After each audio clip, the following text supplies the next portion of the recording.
ভাই আপনি কাঁদছেন কেন ভাই?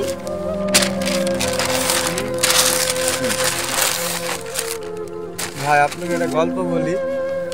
মনে করেন যে আপনাকে কেউ বিয়ের দাওয়াত দিচ্ছে, আপনি ভালো কাপড় চোপড় পরিছেন, গাড়ি টাড়ি নিয়ে বিয়ের দাওয়াত খাইতে দিচ্ছেন।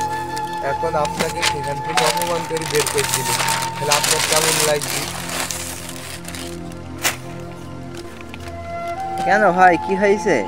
এই যে ভাই দেখুন, এত সুন্দর ফুল, এত পরিশ্রম করে যে আমি তৈরি করছি, তা যদি বাজারে গিয়ে যদি দাম না পাই তাহলে ভালো লাগে ভাই বলেন?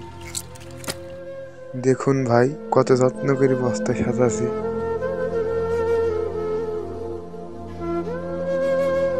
আবার কত সুন্দর করে বস্তা সেলাই করি, তাও যদি দাম না পাই কেমন লাগে বলেন ভাই?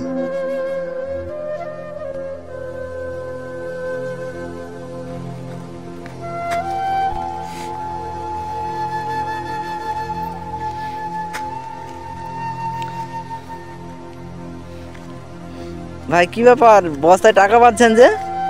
ভাই টাকা তো লাগবেই, টাকা তো মনে করেন যে কফির যে দাম, বস্তাতে টাকা ঘুরবে না, আগে থেকে দিয়ে দিচ্ছি যেন ঘরের থেকে যেন টাকা না লাগে।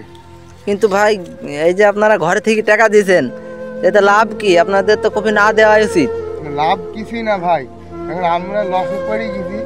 এখন আমাদের জন্য একজনের উপকার হোক, আরো 5টা মানুষ খেয়ে বাঁচুক, আমরা এটাই চাই ভাই। কষ্ট করে যে আবাদ করেছি। ধন্যবাদ ভাই, আপনাদের মতো কৃষকই আমাদের দেশে দরকার। জি ভাই।